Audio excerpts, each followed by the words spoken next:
আয়না ঘর এবং বড় আয়না ঘরে কত মানুষ ছিল, কতগুলো মানুষ এভাবে তারা লিখে রাখতো এই আঙ্গুল দিয়ে। এত বড় বড় নখ হয়ে যায়। 5 বছর, 7 বছর, 8 বছর, 10 বছর, 14 বছর পড়ে আছে, কেউ জানে না। তারা দেওয়ালের সাথে লিখে রাখতো ভাঙা ভাঙা অক্ষরে এই আঙ্গুল দিয়ে। ভাই, যদি বাইরে কেউ যেতে পারেন আমার এই নাম্বারে জানাবেন যে আমি বেঁচে আছি।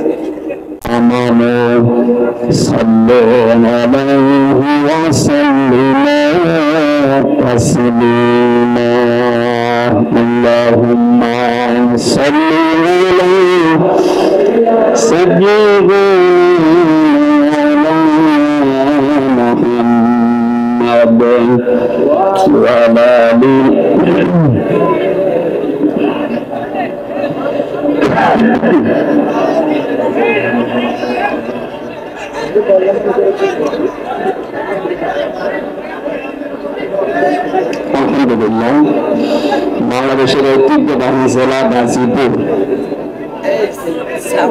কর্মবাড়ি ডিগ্রি কলেজ বৃহত্তর ফরিদপুর পরিষদের উদ্যোগে মহাবিশ্বের মহাবিশ্বয় আমাদের মালিক, আমাদের মালিক মহান রব্বুল ইজ্জত ওয়াল জালালের মুখে পবিত্র বাণী কোরআনে কারীম তাফসীরুল কোরআন মাহফিলের সম্মানিত সভাপতি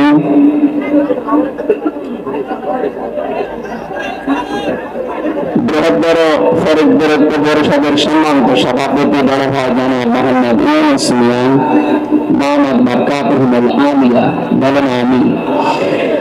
প্রধান অতিথি কর্মবাড়ি থানা বিএনপির সাধারণ সম্পাদক আমার আরাফাতের ভাই আলহাজ মোহাম্মদ বাবুল হোসেন, সম্মানিত অতিথি জনাব আলহাজ সাজ্জাদুর রহমান মামুন ভাই, এখানে আমন্ত্রিত অতিথি জনাব তানভীরুল ইসলাম রাজীব, সম্মানিত অভিভাবক জনাব আলহাজ আব্দুল বারেক সরকার, সার্বিক ব্যবস্থাপনায় যারা আছেন বিশেষ করে মোহাম্মদ ফরহাদ হোসেন, আজিজুল ইসলাম, সম্মানিত উপস্থাপক মাওলানা শিহাবুদ্দিন বিশ্বাস, এতক্ষণ যারা আলোচনা রাখলেন কোরআন এবং হাদিস থেকে মুফতি মাহবুবুল্লাহ কাসিমি, মাওলানা হোসেন মাহফুজ, মুফতি ওবায়দুল্লাহ, মুফতি আব্দুস সালাম, আলমদের হায়াতে তাজ্জুমা সিহাতে কুল্লিয়া কামনা করছি, বলেন আমিন। আরো যত মানুষের নাম দিয়েছে এগুলো একটা করে ধরে দোয়া করি, মনে হয় কিয়ামত চলে আসবে। ভালো, আলহামদুলিল্লাহ। যে সম্মান মর্যাদা আছে এই জন্য আপনারা কোরআনের মাহফিলে তাদেরকে অতিথি বানিয়েছেন। মানুষের সম্মান যে বাড়ে কিসে এটা অনেকে এখনো পর্যন্ত জানে না। অনেকে মনে করে জোর করে মনে হয় সম্মান পাওয়া যায়। জোর করলে কি পাওয়া যায় আপনি দেখলেন না? হ্যাঁ, কথা বলছেন। যারা জোর করে সম্মান পেতে চায়, সামনাসামনি হয়তো তাদের ক্ষমতা, তাদের প্রভাব প্রতিপত্তির কারণে মানুষ তাদের সম্মান দিতে পারে। পেছনে যে মর্যাদা করে আল্লাহ, এ মরে না কেন? এখানে কি সমস্যা? কি দাঁড়িয়ে থাক না কেন ভাই? এই আপনি কোন দিকে থাকেন? এই কথা বলা যাবে না। যেভাবে দাঁড়িয়ে আছেন, বসে আছেন, যেভাবে আছেন থাকেন, তারপরে জায়গা বেশি করে শুয়ে পড়েন, কথা বলবেন না। বাসে আপনারা জানেন 4-4টা জেলখানা এখানে, পুরুষের 3টা, মেয়েদের 1টা। সবাই এখন জানি এরা শুনতেছে। আমার সাথে জেলহাজ ভাই যারা, আমি তো 3 বছর এখানেই ছিলাম। জেলে যারা আছে তাদেরকে দুঃখ কষ্ট আমি তো জানি। আল্লাহ রাব্বুল আলামিন তাদের কষ্টগুলো যেন লাঘব করে দেন। জুলুমের কারণে যারা জেল খাটতেছে তাদের যেন কষ্ট আরো বাড়িয়ে দেন। কারণ জালেম যারা, তারা আল্লাহর মামলার আসামি, তাদের জন্য আমি দোয়া করে করব কি? কিন্তু মাজলুম যারা বিনা কারণে জেলের ভেতরে এখনো বন্দী আছে, আমার শ্রদ্ধাভাজন ব্যক্তিত্ব আছে এখানে, জনাব এটিএম আজহারুল ইসলাম, আতালাল্লাহু উমরাহু ওয়া বারাকাল্লাহু ফি হায়াতি, সকলে বলেন আমিন। এই মুসলিম মানুষটা সহ যত মানুষ এই 4 জেলখানা এবং গাজীপুরের জেলা কারাগারে যত মানুষ আছে, আল্লাহ তাদেরকে যেন সুস্থ রাখেন। নিরপরাধ মানুষদেরকে যেন আল্লাহ মুক্ত বাতাসে আবার বের করে দেন। যারা এসেছে আগে শুকরিয়া আদায় করেন তো আলহামদুলিল্লাহ। এই বাম পাশ থেকে কথা আসতেছে কিন্তু ভাই, কোরআনে কারীম শোনার কিছু আদব আছে। এটা তো আর মমতাজের কনসার্ট না, যদিও উনি এখন ধরা পড়েছে। আল্লাহ বলে শুধু শুনলে হবে না, সামিয়া না দিয়ে ফাস্তামিয়াও দিয়েছে। বাবা ইফতিআল থেকে এই শব্দটা আসলে বাংলা অর্থ দাঁড়ায় আপনি শুধু শুনবেন না, মনোযোগ সহকারে শোনা লাগবে। কারণ এই কালাম কার? শুধু শুনলেই হবে না, চুপ থাকা লাগবে। কি কথা বলেন এখানে? এই জন্য যারা শুনতেছেন আলহামদুলিল্লাহ চুপ করে শুনবেন। দুইটাই ফরজ, শোনাও ফরজ, চুপ থাকাও ফরজ। এখানে এসেছি অন্তত কিছু নেওয়ার জন্য, নাকি? কিছু না নিয়ে যদি আপনি চলে যান, এই সময়টা কাজে লাগালে আমরা কত কাজ করতে পারতাম। সব বাদ দিয়ে যারা এসেছি একটু কিছু নেওয়ার জন্য ধৈর্য ধারণ করেন। আমরা বলছিলাম এই যে জোর করে যারা সম্মান পেতে চায় তাদের অবস্থা। হাজ্জাজ বিন ইউসুফ এই লোকটার জীবনী পড়েছি। এই লোকটা খুব জালেম ছিল, জুলুম করতো মানুষের প্রতি। আর মন্ত্রী পরিষদ একদিন এসে বলে, বাদশাহ আপনার জন্য তো বাইরে যেতে পারি না, মানুষ শুধু গালি দেয় আপনাকে। গালি দেয় মানে? হ্যাঁ, আপনাকে শুধু মানুষ গালি দেয়। কেউ জালেম বলে, কেউ হারামি বলে, কেউ জারোর সন্তান বলে। আমার সামনে বলুক তো, আপনি ছদ্মবেশ নিয়ে যান, আপনার সামনেই বলবে। ছদ্মবেশ লাগিয়েছে, এই যে দরবেশের কথা শুনছিলেন, ওই ছদ্মবেশ নিয়েছিল, দাড়ি কেটে সফা সফা, চেনা যাচ্ছিল না। ওরকম একটা ছদ্মবেশ নিয়ে বাইরে গেছে, রাস্তায় একটা গ্রাম্য লোকের সাথে দেখা। ডাক দিয়ে বলে, বাদশাহ হাজ্জাজ বিন ইউসুফ লোকটা কেমন? জানেন, একটা জারোর সন্তান। যেই বলেছে জালেম আর জারোজ, গেছে ওর মাথা খারাপ হয়ে। বেটা আমার জিনিস না, জানি সে হাজ্জাজ বিন ইউসুফ। চিন্তা করছে আমার তো আর মাথা থাকবে না। ডাক দিয়ে বলছে, বাদশাহ আপনি আমার চেনেন না? আমি এই গ্রামের ওই লোক যার ভাষায় 2 দিন মাথা খারাপ হয়, আজকে তার পয়লা দিন। তুই পাগল, তোর 2 দিন মাসে মাথা খারাপ হয়, আজকে পয়লা দিন, তার মানে 8 দিনও মাথা খারাপ হবে এই মাসে। তোর সাথে কথা বলে যা, ওই দিন কিন্তু পাগল বলে বেশি গিয়েছে। কথা বলছে না কেন? আমরা এই 15.5 বছরে পাগল বলে বেশি আছি। কথা বলছেন? তাছাড়া পাগল আমরাও তো থাকতাম, সবাই গর্ব করি। অথবা অনেককে ইলিয়াস আলীর মতো গুম করে দিত। আমার বিশ্ববিদ্যালয়ের 2 জন 8-9 বছর হয়ে গেল, ওয়ালিউল্লাহ মুকাদ্দাস এখনো পাওয়া যায়নি। আয়না ঘর এবং বড় আয়না ঘরে কত মানুষ ছিল, কতগুলো মানুষ এভাবে তারা লিখে রাখতো এই আঙ্গুল দিয়ে। এত বড় বড় নখ হয়ে যায়। 5 বছর, 7 বছর, 8 বছর, 10 বছর, 14 বছর পড়ে আছে, কেউ জানে না। তারা দেওয়ালের সাথে লিখে রাখতো ভাঙা ভাঙা অক্ষরে এই আঙ্গুল দিয়ে। ভাই যদি বাইরে কেউ যেতে পারেন, আমার এই নাম্বারে জানাবেন যে আমি বেঁচে আছি। এখনো পর্যন্ত দেখি অনেকে জালেমের সাফাই গায়। মানুষ বাংলাদেশের 18 কোটি মানুষও যদি জালেমদের মাফ করে দেয়, ব্যারিস্টার আরমানের বউ জীবনও মাফ করবে না। বাস্তবতা বোঝেন কিছু? কত ঝড় গেছে এই মানুষগুলোর উপরে। আমার 10 দিনেই আমার জীবন শেষ, আর তারা আজ 10 বছর 8 বছর। আলেমদেরকে যত অপমান করেছিল, আল্লাহ ডবল অপমান এখন তাদেরকে করছে। এই জন্য সাবধান থাকবো আমরা। আলেমরা নবীর ওয়ারিস সরাসরি, আর ওলামা ওয়ারাসাতুল আম্বিয়া, নবীর উত্তরাধিকারী। তারা নবীর গায়ে হাত দিলে যা হতো, আলেমদের গায়ে হাত দিলে তাই হবে।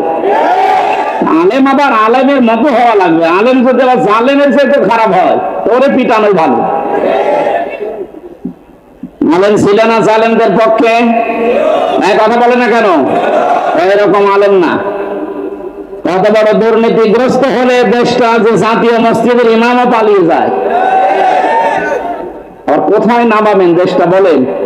এটা মসজিদের ইমাম, তাও বাংলাদেশের কেন্দ্রীয় মসজিদ।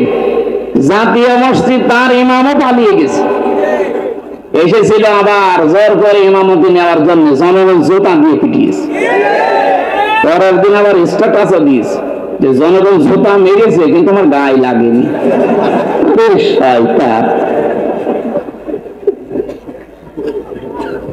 বাড়ি একেবারে জায়গা মতো তো, এই জন্য এরকম কথা বলে। লজ্জা সরম তো কিচ্ছু নেই, কে কথা বলে না কেন? আমার মনে হয় ম্যাডাম খালেদা জিয়া বলেছিল যে নামটা পাল্টানো দরকার, আসলে ওই নাম পাল্টানো দরকার। অভিশপ্ত নাম, নামটার ভেতরে কেমন যেন একটা অভিশপ্ত জিনিস লুকিয়ে আছে। কি গয়াকার পয়াকার বাকিটা বললাম না। এই নাম কোনদিন মুসলমানরা রাখে? মুসলমানরা রাখবে গোলাপ, অন্তত গোপাল বাদ দিয়ে গোলাপগঞ্জ দেওয়া দরকার। এটা ফুলের নাম, যেন একটু সুঘ্রাণ আসে।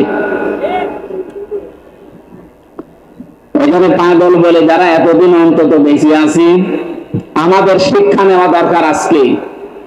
এই জালেম যারা বিদায় নিল, এই জালেমদের পরিণতি কি হয়েছে আল্লাহ আমাদেরকে একটু দেখিয়েছেন। সূরা নামল 19 নম্বর পারা 20 নম্বর পৃষ্ঠা 7 নম্বর লাইনের 52 নম্বর আয়াত। এই কথা বলে কি এত? ওর মোবাইলটা কেটে নিন।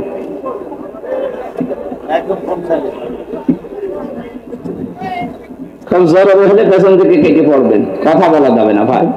বললাম না দুইটা শর্ত মানা লাগবে, তারপরে এখানে রহমত নাজিল হবে। একটা শুনতে তো হবে, শুধু সামিয়া দিলেই তো শুনতে পারতাম। আল্লাহ বলেন না ফাস্তামি, ও একেবারে অ্যাক্টিভ হয়ে শোনা লাগবে, মনোযোগ সহকারে, কারণ এখানে এটা ইবাদত চলছে। যতক্ষণ বসে থাকবেন আর যাই হোক গুনাহ হচ্ছে না, কথা বলেন না কেন? আর গুনাহ যদি না হয়, বিপরীত যেটা সওয়াব মাস্ট বি হবে। এক একটা অক্ষর শুনবেন 10টা করে নেকি পেয়ে যাবেন। সুবহানাল্লাহ বলতে পারেন না? আল্লাহ রাব্বুল আলামিন বলেন ফাতিলকা বুয়ুতুহুম খাবিয়াতান বিমা যালামু। এখানে যারা আলেম বসে আছেন, আল্লাহ হযরত লূত আলাইহিস সালামের কাহিনীটা নবীকে জানিয়েছেন, আমাদেরকে শোনাচ্ছেন কেন? আল্লাহ যেন তার আঙ্গুল দিয়ে ভাবে দেখাচ্ছেন। ফাতিলকা বুয়ুতুহুম, বাইতুন না, বহু বচন দিয়েছেন। আল্লাহ বলেন এই সেই ঘরগুলো খাবিয়াতান, আমি জনশূন্য করে দিয়েছি, পরিত্যক্ত বানিয়ে দিয়েছি। বিমা যালামু, এই জালেমদের জুলুমের কারণে। কারণ যে জমিনে জুলুম করা হয়, ওই জমিনটা পর্যন্ত আল্লাহর কাছে অভিশপ্ত হয়ে যায়। একটা কত বাস্তব 2024 5 আগস্টের বিকাল 5টা বাজতে বাজতে আল্লাহ মনে হচ্ছে আমাদেরকে চোখে আঙ্গুল দিয়ে দেখিয়েছে। কথা বলে দেখেন, আমি একটু তাকিয়ে দেখেন জালেমদের যত বাড়ি ঘর সারা বাংলাদেশে তো আমি ধরছি 630টা থানার প্রায় জায়গায় আমার যাওয়া শেষ। আমি এই 3 মাস কয়েকদিনের ভেতরে ঘোরাঘুরি করে যা দেখলাম, জালেমদের কোনো বাড়ি দেশে আর নেই। আপনি আমার কুষ্টিয়ার দিকে তাকান, হানিফের বাড়ি, কুষ্টিয়ায় হানিফ সাহেবের বাড়ি কয়েকদিন আগেও আমি পাশ দিয়ে আসলাম, দেখলাম জাতীয় টয়লেট হয়ে গেছে। একবারে 4-5 জন করে যাচ্ছে, কেউ এদিকে কেউ এদিকে কেউ এদিকে কেউ এদিকে, মনে হচ্ছে জামাতবদ্ধ টয়লেট চলছে। আল্লাহ কেন এমন করে দিলেন? আল্লাহ পাক বলেন ইন্না ফি যালিকা লাআয়াতান লিকাওমিন ইয়ালামুন। আলেম ভাইরা বলেন তো, এখানে লামে তাকিদ দিয়ে আল্লাহ কি বুঝিয়েছেন? যত তাফসীর আমি মিলিয়েছি, এই লাম তাকিদের সাথে আধুনিক তাফসীরের মুফাসসির একরাম বলতে চাচ্ছেন, আল্লাহ যেন আপনাদেরকেও দেখাচ্ছেন পৃথিবীর মানুষেরা সাবধান, এর ভেতরে কিন্তু শিক্ষা আছে, যদি জ্ঞানী হয়ে থাকো। কি শিক্ষা আমরা নিতে পারি? 15.5 বছর ওদের এত গভীরে শিকড় ছিল জালেমদের। আপনি তাকান, একেবারে দারোয়ান থেকে শুরু করে সংসদ পর্যন্ত সব জায়গায় ওদের লোক সেট করা ছিল, এমনকি কারাগারেও। কারাগারে আলেমদের কষ্ট দেওয়ার জন্য আলাদা কিছু মানুষ ওদের সেট করা ছিল। সুব্রত বালা, দেবদুলাল, আমি নিজে পেয়েছি এদের আচরণ গুলো। এ মানুষগুলো এমনি সাধারণ মানুষের সাথে যা করে, আমার আর মামুনুল হক আলেম যারা ছিলাম তাদের সাথে আচরণ আলাদা করে। আল্লাহ রাব্বুল আলামিন বলেন, এখানে ওদের শিকড় সব জায়গায় ওরা গেঁথে রেখেছিল। আমি দেখেছি তারেক জিয়া সাহেবের পিএস অপু ভাই ছিল, আমার বন্ধু গিয়াসউদ্দিন মামুন ভাই ছিল, ওনাদের দিকে সিসি ক্যামেরা দিয়ে, মাওলানা মামুনুল হকের দিকে ক্যামেরা দিয়ে আলাদা ভাবে বসে বসে দেখতো যে এদের সাথে কেউ কথা বলে কিনা। আর জালেমরা এমনিতেই তো জুলুম করিস, এরপরে আবার সবকিছু বন্ধ করে দিয়ে 3টা বছর আমাদেরকে যোগাযোগ করতে দেয়নি। ফাঁসির আসামিরা 7 দিন পর পর সরকারের টেলিফোনে কথা বলতো, আর আলেম যারা আমরা 76 জন ছিলাম, আমাদের জন্য সব বন্ধ। জামাত ইসলাম আর হেফাজতে ইসলাম নাম শুনলে বলতো না, এদের যোগাযোগ বিচ্ছিন্ন। আপনার চেয়ার এমনি পড়ে যায়নি, আল্লাহ নিজে মনে হচ্ছে ফেলে দিয়েছে। আল্লাহ রাব্বুল আলামিন বলেন, এখানে তোদের শিক্ষা, এদের বিশাল শিকড় যদি আমি আল্লাহ কেটে দিতে পারি, কেটে দিয়েছে কে এইটার ফাইল কিন্তু জানা নেই। এটা সূরা আনআম 7 নাম্বার পারার 12 নাম্বার পৃষ্ঠার 4 নাম্বার লাইনের 45 নাম্বার আয়াতের প্রথম অংশে আছে। ফাকুতিআ দাবিরুল কওমিল লাযিনা যালামু, জালেমদের শিকড় কেটে দেওয়া হয়ে গেছে। এটা মজল কেটেছে কে ফাইল জানা নেই। আপনি তাই দেখতে পাবেন 5 আগস্টের বিকাল 5টা বাজতে বাজতে জালেমদের বাড়ি ঘর, ওদের অফিস সবগুলো গড়িয়ে দিয়েছে। কে ভেঙেছে? ফাইল নেই। কথা বলছেন না কেন? আপনি বলতে পারবেন যে হানিফের বাড়ি অমুক ভেঙেছে? না, আপনি পাবেন না, মনে হচ্ছে ফেরেশতা ভেঙে দিয়েছে। এই জন্যই তো কুতিয়া দিয়েছেন যে ফাইলই নেই। আমরা এখান থেকে কি নিতে পারি? এদের এত বড় শিকড় যদি আল্লাহ একেবারে মাটি থেকে উপড়িয়ে ফেলতে পারে, ওদের বাড়ি ঘর এখন জনশূন্য পরিত্যক্ত। মনে করছেন শুধু কুষ্টিয়ার হানিফের বাড়ি না, সারা বাংলাদেশের অবস্থা এক।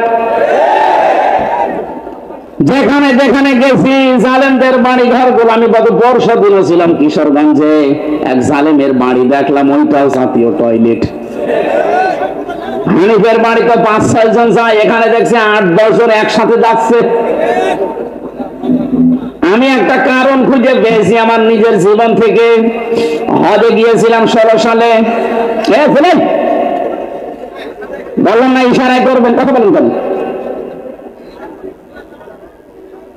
কাবা শরীফ তাওয়াফ করার পরে একবার উপরে গেলাম, হঠাৎ দেখি পেটে যন্ত্রণা, ব্যথা। এক পুলিশকে ডাক দিয়ে বললাম, ইয়া আখি তাল, এদিকে আসেন ভাই। উনি আসার পরে জিজ্ঞাসা করছে, কি? ইয়া হাজিউল হজ্জা তাইনা বিলাদুকা, হাজি দেশ কোথায়? জি তুমি বাংলাদেশ। বাংলাদেশ থেকে এসেছি। কি সমস্যা? হ্যাঁ, এখানে মুশকিল আছে, আমার পেটে ব্যথা। এখানে ফার্মেসি কোথায়? আমারে বলছে ফার্মেসি লাগবে না, পেটে ব্যথা কেন টের পান না? না তো, জায়গাটা তো আবু জেহেলের বাড়ি, আপনি এখনো পায়খানা না করে দাঁড়িয়ে আছেন। তাড়াতাড়ি করেন। পায়খানা করে দেখি আমার পেটের ব্যথা ভালো হয়ে গেছে। আমার তো মনে হচ্ছে জালেমদের যত বাড়ি বাংলাদেশে সবগুলো যেহেতু অভিশপ্ত, সবগুলো এখন উজাড় গৃহ, পরিত্যক্ত টয়লেট হয়ে গেছে। এদেশের মানুষের পেটে ব্যথা হলে প্রসাদের চাপ দিলে ওই জায়গায় যে কাজ করবে। এরপরে যদি আপনার শিক্ষা না হয়, এখানে আমাদের শিক্ষা নেওয়ার বিষয় কিন্তু এখনো বলিনি। আমাদের শিক্ষার বিষয় আগামীতে যারা দেশের দায়িত্বে আসবেন, যারা আসবেন, আপনি আর যাই করেন যেন জালেম হবেন না। কারণ এই শব্দটা ঘৃণিত শব্দ, আল্লাহর কাছে নিন্দিত।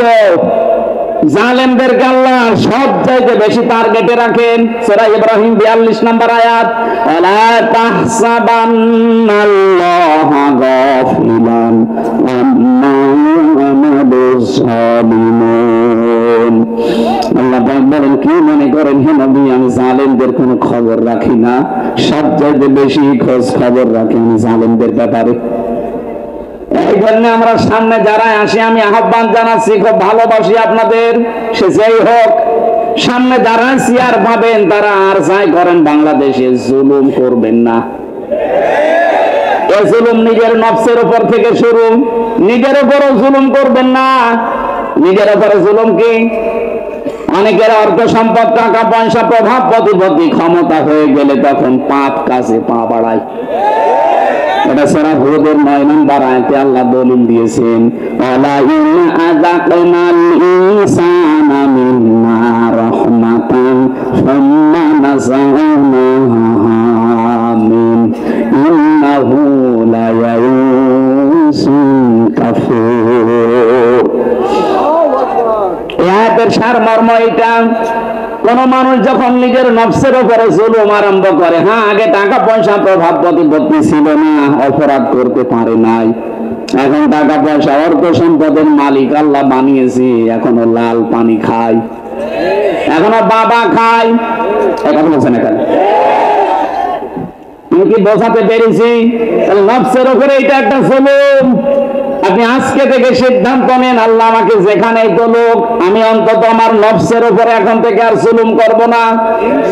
শরীরের উপরে মানুষ জুলুম করে, এই যে অনেকে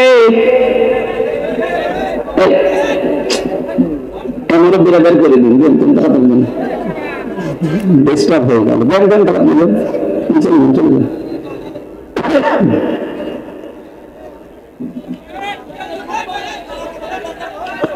নিজের শরীরের সাথে যারা জুলুম করি আমরা। ভারতের এই বিনাপ করা পত্রিকাগুলো যখন আসতো, আকাশ সংস্কৃতির নামে ওলট পালট সিনেমা, থিয়েটার, নভেল, নাটক, এগুলো দেখে নিজেকে কন্ট্রোল করতে না পেরে অনেকে হস্তমৈথুন করে নিজের যৌবন নষ্ট করে ফেলে। এ গাজীপুরে নেই, আছে মানে যে হারবালের পোস্টার, তার প্রমাণ। ইন্ডিয়া হারবাল, কলকাতা হারবাল, ও ছাতা দিয়ে কি হবে? আপনি তো আগেই মেশিন শেষ করে ফেলেছেন। অবশ্য ঠিক, ও মনে হয় শেষ না। এটা আপনি শরীরটা শেষ করলে, আপনি কি জানেন ৭০ ফোঁটা রক্ত দিয়ে ১ ফোঁটা বীর্য তৈরি হয়? আপনি কোন কারণে এগুলো দেখবেন আর করবেন? আজকে থেকে তাওবা করে ফিরে আসা লাগবে। এই মোবাইলে এমন দৃশ্য রাখা যাবে না যেটা নিজে দেখলে আনন্দ পান, অন্য দেখলে লজ্জা পান। এরকম দৃশ্য নেই। যাদের মোবাইলে আছে এই মুহূর্তে ডিলিট করা লাগবে। করেন, তাড়াতাড়ি করেন।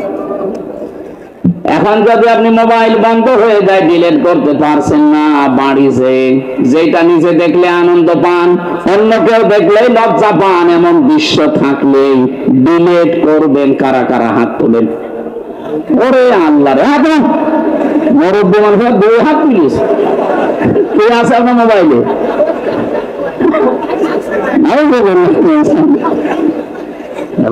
মানুষ হাত দিলে তো মারা যায়। আমার দাদার বয়সী, আর আপনি 1 হাত না দিলে 2 হাত দিলেছে, মনে হচ্ছে ওর মোবাইল মমতাজ ভরা। না, এসব রাখা যাবে না ভাই।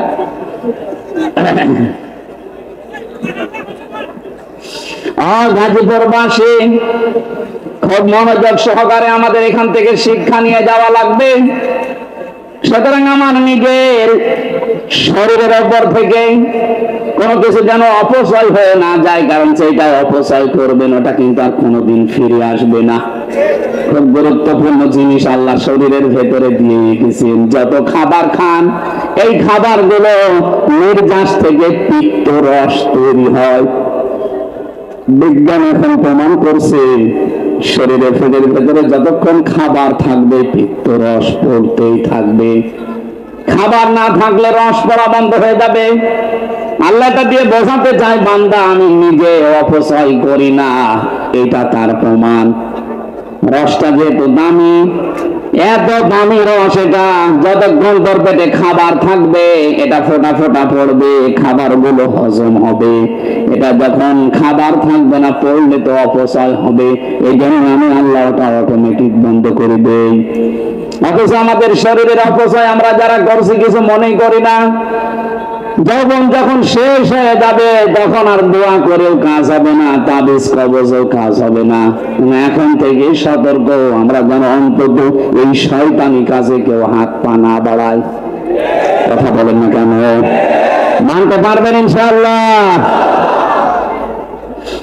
আমরা আজকে থেকে শিক্ষা নিয়ে গেলাম, জালেমদের প্রতি যেহেতু আল্লাহর সবচাইতে বেশি টার্গেট, আর নিজে আল্লাহ মামলা দায়ের করবে, নিজে মামলা দায়ের করবে জালেমদের বিরুদ্ধে।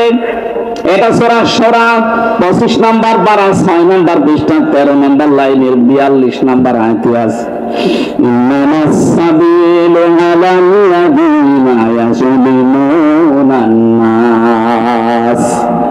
আল্লাহ পাক বলেন, অবশ্যই আমি আল্লাহ মামলা দায়ের করব কিয়ামতের ময়দানে জালেমদের বিরুদ্ধে। মামলার বাদীকে আপনি কি টের পাচ্ছেন কি বলছি? মামলার বাদী যত বড় হয় মামলা তত কঠিন হয়। আমার যিনি মামলা দিয়েছিল যদি এরকম সলিমদ্দি কলিমদ্দি কেউ দিত, 3 দিনও আমার আটক রাখতে পারতো না। কয় টাকা নেবে, টাকা দিয়ে বের হয়ে চলে আসতাম। কিন্তু মামলার বাদী এমন জন, তো টাকা পয়সার দরকার না, ওকে আটকিয়ে রাখবে এই ধান্দা ছিল তার। মামলার বাদী যেহেতু বড়, আমার মামলা এরকম কঠিন ছিল।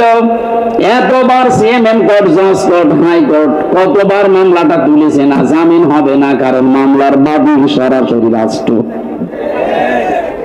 এখানে কিয়ামতে যেহেতু আল্লাহ নিজে বিচারপতি, নিজে রায় দেবেন, নিজেই মামলার বাদী, আপনি বলেন তো বিবেক দিয়ে যে আপনাকে জামিন দেওয়ার আর কেউ আছে? অনেক আর কালামানিকের মতো ঘোষ খাবে না কি? কালামানিক নামে একজন বিচারপতি, একটা অবৈধ বিচারপতি ছিল।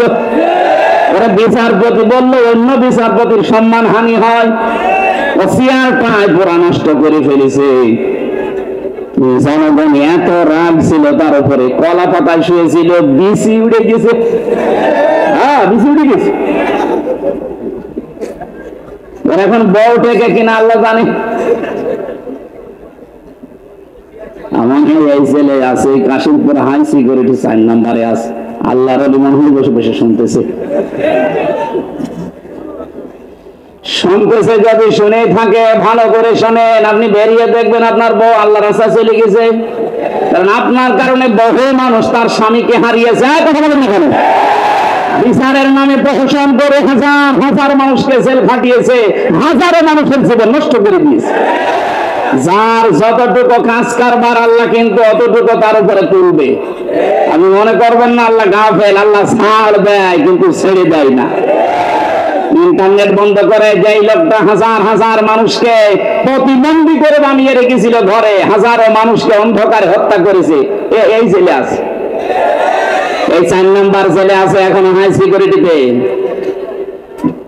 বলছে আমার কমোড লাগবে। তোর কমোড? আলেমদেরকে ধরে মাটিতে শুয়ে রাখতে আর এরকম কমোড লাগবে? মানে আমি মন্ত্রী ছিলাম, আমি এমপি ছিলাম। কিসের মন্ত্রী? 2008 থেকে 24 সাল পর্যন্ত যারা নির্বাচনের নামে প্রহসন করে এমপি মন্ত্রী হয়েছেন, এগুলো এমপি মন্ত্রী বলা যায়নি। যত টাকা ভাতা নিয়েছেন এই কয় বছরে সব ফেরত দেওয়া লাগবে। কিসের মন্ত্রী আপনি? এতটুকু এখন থেকে বলা যায় সাবেক চোর। হ্যাঁ, সাবেক চোর, সাবেক ডাকাত, এটা বলবেন, অসুবিধা নেই। কারণ এরা ভোট ডাকাত, এরা ভোট চোর। এই কথা বলেন না কেন? আর যেন কোনদিন এই ডাকাত, এই চোর গুলো ঘুরে দাঁড়াতে না পারে, দরকার সারা বাংলাদেশে সব জায়গায় ছবি মেরে দেবেন। এগুলো ভোট চোর, এগুলো ভোট ডাকাত।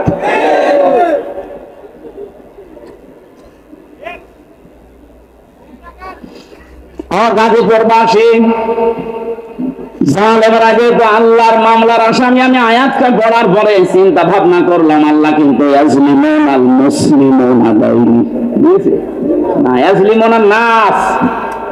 আল্লাহ বলেন শুধু মুসলমানদের উপরে যারা জুলুম করবে তারাই কিন্তু আল্লাহর মামলার আসামি না।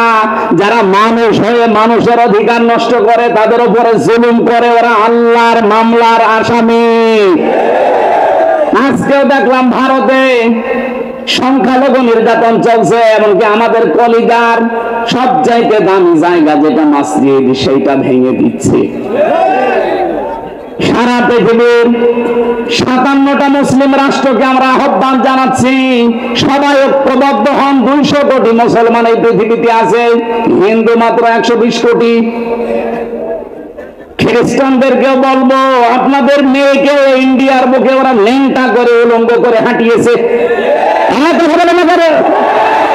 এই মুশরিক আর ইহুদি যারা, এরা তামাম দুনিয়ার মানবতার শত্রু, এরা মানুষ না। তামাম দুনিয়াতে এতদিন জানিয়েছে যে বাংলাদেশে সংখ্যালঘু নির্যাতন হয়, অথচ তাদের দেশে আর সংখ্যালঘু মুসলমানের অনিরাপদ।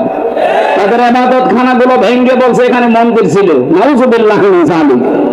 আমরা ঢাকার স্বামীবাগের ইসকন মন্দিরকে যদি এখন দাবি তুলি যে 500 বছর আগে এটা মসজিদ ছিল, নেন ফেলা, ভেঙে দেবে এখন। আজ পর্যন্ত বাংলাদেশে কোন মন্দির ভেঙে মসজিদ বানিয়েছে ইতিহাস আছে? বলেন কোন কারণে আল্লাহর ঘরে হাত দিচ্ছেন? একবার আপনার দাদারা কাবা শরীফে হাত দিয়ে একেবারে কাজটি মাকুল হয়ে গেছে। আমার তো মনে হচ্ছে ভারতে আল্লাহর ঘর মসজিদ গুলো যেভাবে ভাঙা হচ্ছে, আল্লাহ না জানে আবার আবাবিল পাঠিয়ে দেয় কিনা। আমাদের ইমানের দাবি এখন সারা বিশ্বের 200 কোটি মুসলমানের ভারত বয়কট করা লাগবে। কোন দরকার নেই ওদের। ওরা এখন কান্নাকাটি অলরেডি আরম্ভ করেছে। আজকে ওদের পেঁয়াজ, ওদের আলু সব বর্ডারে পৌঁছে যাচ্ছে, নেমে পড়েছে অলরেডি তারা রাজপথে। একজন এই শৃঙ্খল, একজন বেয়াদব মানুষের কারণে আজ আমরা অনেক মানুষ না খেয়ে মরছি। আমাদের দেশকে তামাম দুনিয়ায় কালার করার জন্য বলে এই দেশে হিন্দু মুসলমান দাঙ্গা। কিসের দাঙ্গা? এই যে সৌহার্দ্য পরিবেশে এই দেশে বাস করি আমরা, পৃথিবীতে কোনো দেশে অনুমোদন নেই। বিশ্বের বহু দেশ তো ছোট বয়সে ঘুরলাম, কই এত সুন্দর সাম্প্রদায়িক সম্প্রীতি নিয়ে বাস করার দেশ পৃথিবীতে নেই। অথচ এইটাকে পুঁজি করে আজ ডক্টর মোহাম্মদ ইউনূসকে বিপদে ফেলার জন্য, তাকে ভয় দেখানোর জন্য বারবার নতুন নতুন ইস্যু তৈরি করছে। যারা পালিয়ে গেছে ওরা তো বসে নেই। আমি এই দেশে যে দ্বিতীয়বার স্বাধীন হওয়ার পরে সিঙ্গাপুর, মালয়েশিয়া এই সমস্ত দেশগুলোতে মাহফিলে গিয়েছিলাম। যে হোটেলে উঠে হোটেল থেকে নামার পরে দেখি 2জন শয়তান। কি গো, ও আগে যে বসে আছে ওখানে, মনে হয় ভাব দেখেই পালিয়েছে। ওরা আকারে বসে বসে ডিউটি চালতেছে।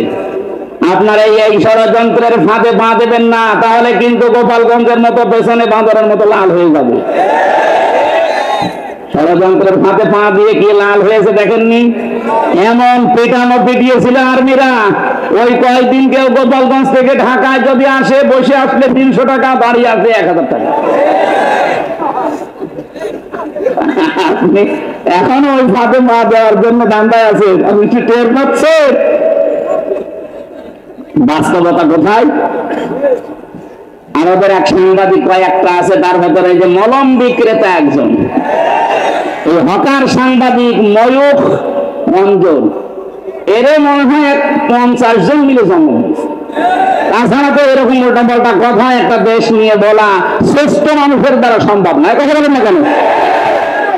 খালি ও আজে বাজে কথা ওর মুখ দিয়ে বের হয়। এখন শুনছে নাকি চট্টগ্রাম নিয়ে নেবে।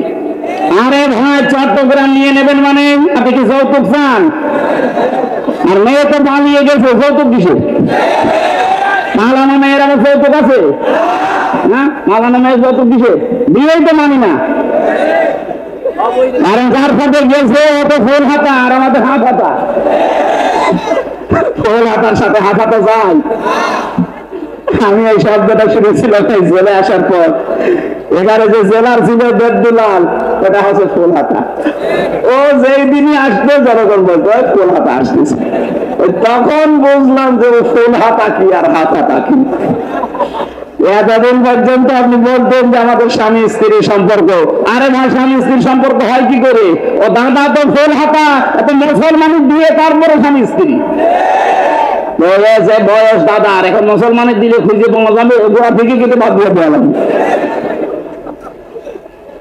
আমি নিচে নামলাম না। দেশের চট্টগ্রাম না, 1 ইঞ্চি জায়গা যদি কেউ ঝামেলা করেন, 7 সিস্টার কিন্তু উল্টা পাল্টা হয়ে যাবে। বাংলাদেশের মুসলমানদের আর কিছু না থাক, এদের যা ইমান আছে, যতটুকু নামাজ পড়তে না পারে, এদের যা ইমান আছে, এদেশের 18 কোটি মানুষ যদি বাংলার 1 ইঞ্চি মানুষের জন্য জীবন দিতে হয়, 36 কোটি নিয়ে মরবো আমরা। দেখেছি, ঠিক আছে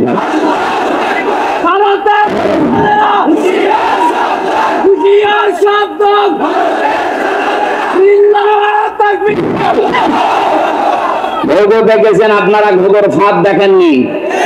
57টা মুসলিম রাষ্ট্র কিন্তু সব এখন এক হয়ে যাচ্ছে।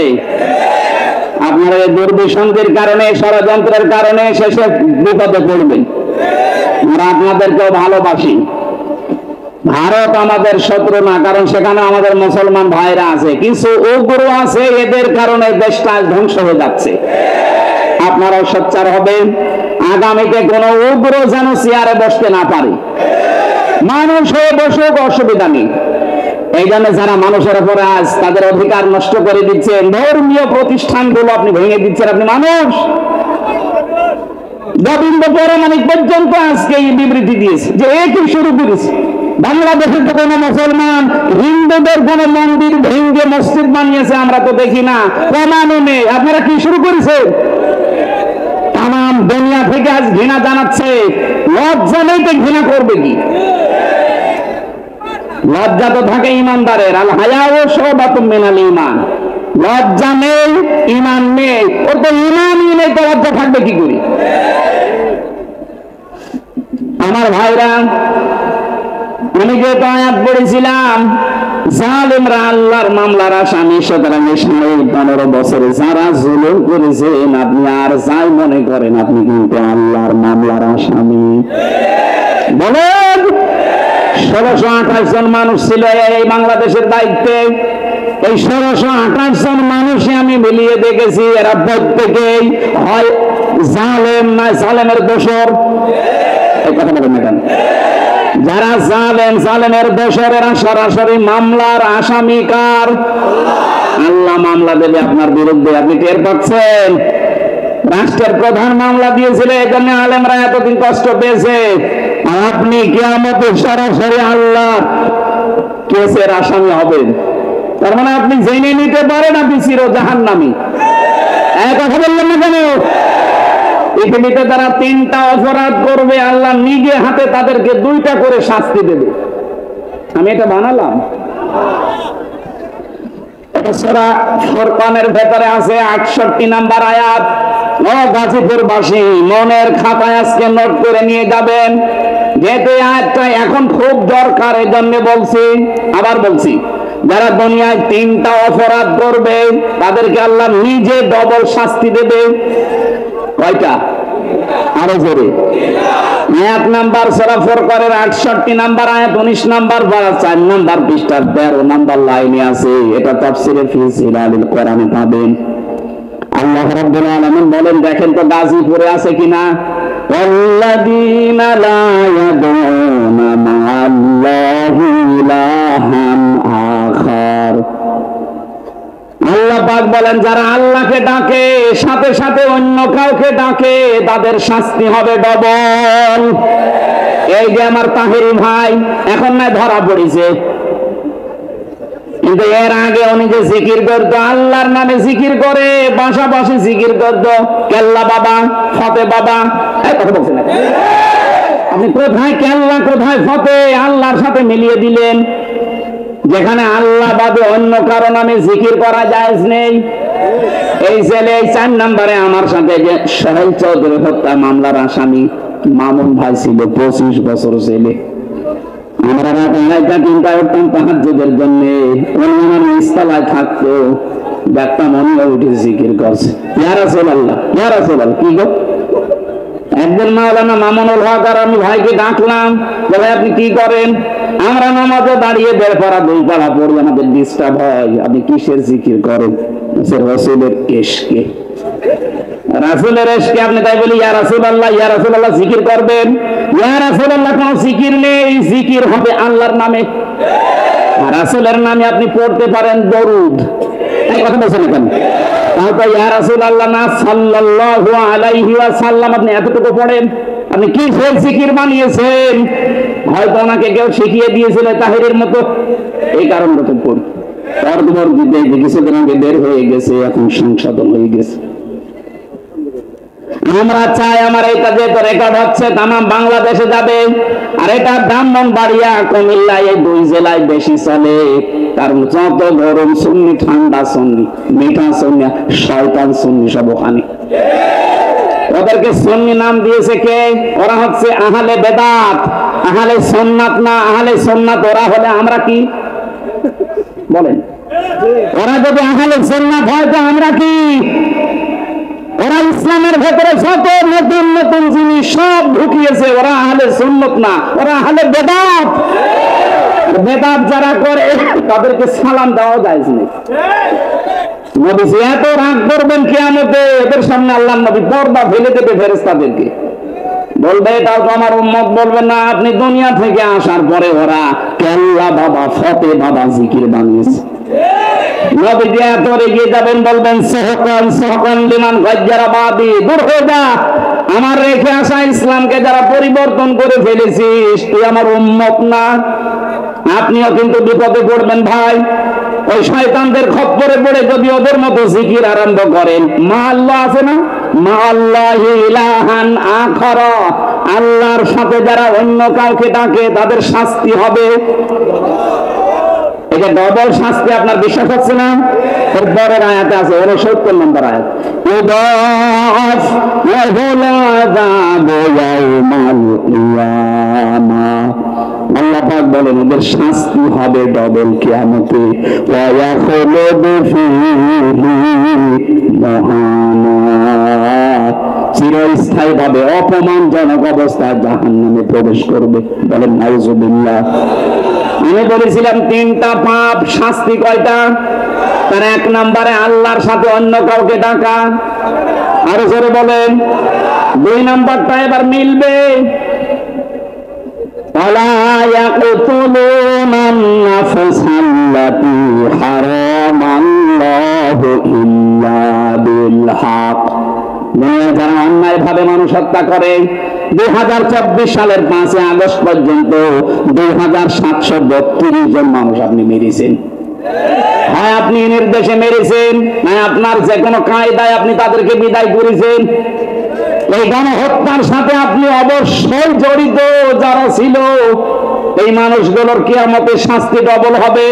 এরা যদি মাপ পেতে চায়, আবু সাইদ মুগ্ধ, রায়হান, ফয়সাল সহ, ইয়ামিন সহ, যে গাড়ি থেকে, পুলিশের গাড়ি থেকে যারা ফেলে দিচ্ছিল তার নাম ইয়ামিন, তার বাবার সাথে আমার দেখা হয়েছিল।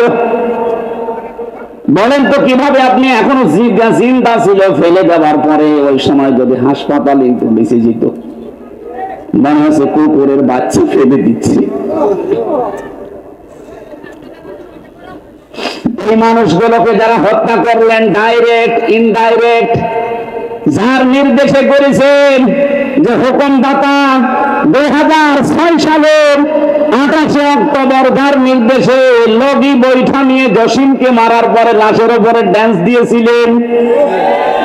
এই কথা বলছেন না?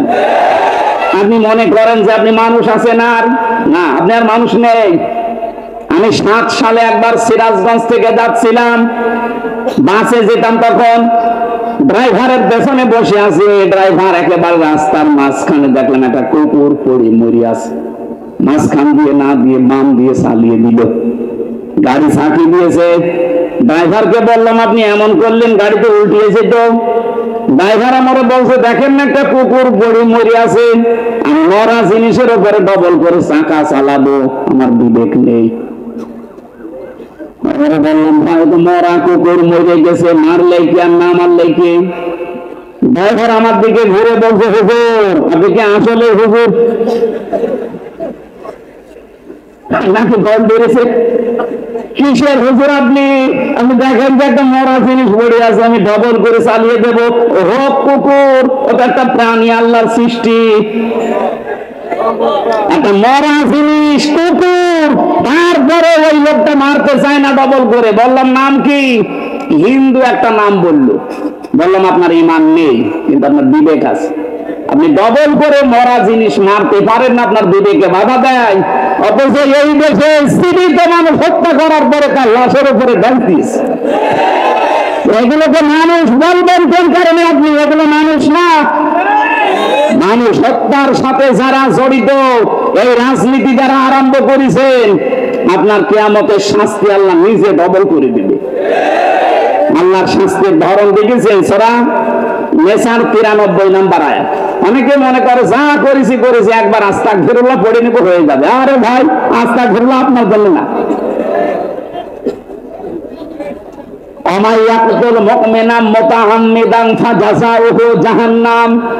যে ব্যক্তি একটা মুমিনকে বিনা কারণে হত্যা করবে ইচ্ছাকৃত ভাবে, আমার তো মনে হচ্ছে 8 সাল থেকে শুরু করে 24 সাল পর্যন্ত যত মানুষকে আপনি মেরেছেন সব ইচ্ছা করি। বিডিআরের 57 জন অফিসার, এখানে আমার সাথে প্রায় 900 জন বিডিআর ছিল। আমার তো মনে হয় 900 জনের ভেতরে 82 সব নিরপরাধ। ওদের মাথায় কোরআন শরীফ দিলে দিয়ে যদি বলেন সত্য কথা বলেন, ওরা সত্য কথা বলবে।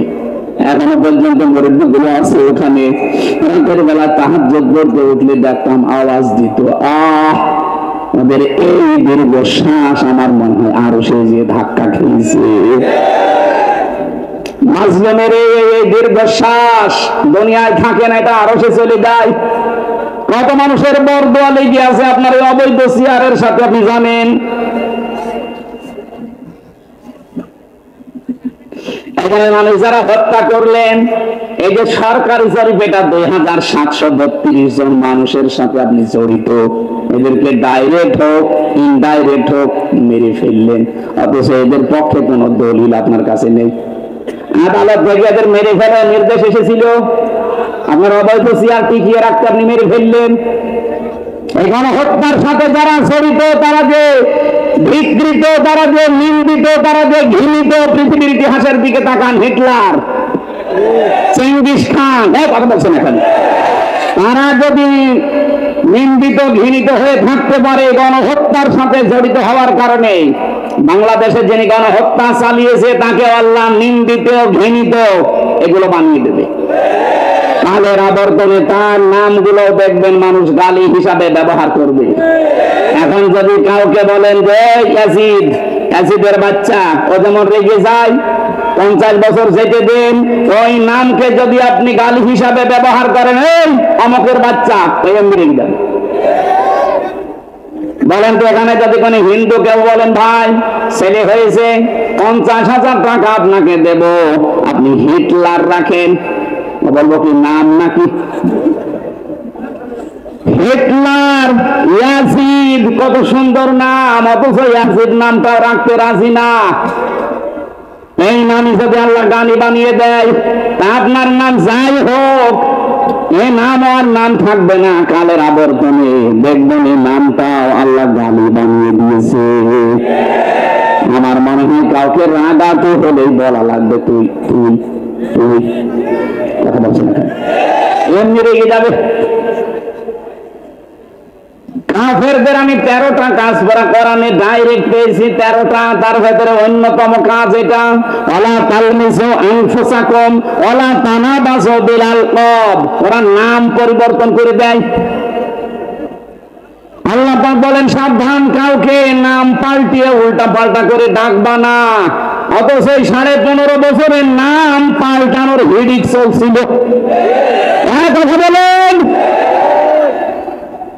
জিয়াউর রহমান আন্তর্জাতিক বিমানবন্দরের নাম পাল্টিয়ে এমন একটা নাম দিয়েছে, মুসলমানদের আবেগের জায়গা শাহজালাল, এখন আর মোসাও যায় না। শয়তান জানতে নেতাল হলো, তাহলে ঠিক ছিল। এদেশে তাকান আপনি, আলেমদের নামও পাল্টিয়ে দিয়েছে। আল্লামা শাহ আহমেদ শফি রহমতুল্লাহ আলাইহি, তার নামও জালেমরা পাল্টিয়ে দিয়েছে তেতুল হুজুর। শহীদ আল্লামা দেলাওয়ার হোসাইন সাইদি রহমতুল্লাহ আলাইহি, তার নামও পাল্টিয়ে দিয়েছে দেল্লু শিকদার। কথা বলছেন না? শহীদ আব্দুল কাদের মোল্লা, তার নামও পাল্টিয়ে দিয়েছে কসাই কাদের। আপনি তাকান, আমার নামও পাল্টিয়ে দিয়েছে পিসকে হুজুর। আমি পিসকে, রফিকুল ইসলাম মাদানি, ওরে যদি পিসকে বলে তাও তো মেনে নেওয়া যায়। এটা আমার এই পর্যন্ত আমার সাথে 2 মাস ছিল, আমারে আপনি পিছিয়ে বলেন কোন কারণে? আমার বয়স ঠিক আছে, আমার 33 বছর, এখন আমারই 3টা পিছিয়ে আছে, আর আমারে আপনি পিছিয়ে বানিয়ে দিয়েছেন। গাজীপুরবাসী যারা মানুষ হত্যার সাথে জড়িত তাদের 1 নাম্বার শাস্তি কোরআন বলছে ওরা জাহান্নামে যাবে, ডাইরেক্ট ফতোয়া।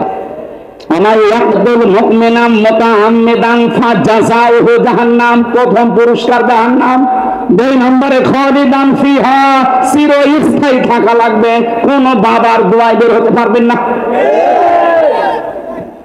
3 নম্বরে ওয়াগাদিবাল্লাহু আলাইহি, আল্লাহ রেগে থাকবে তার উপরে।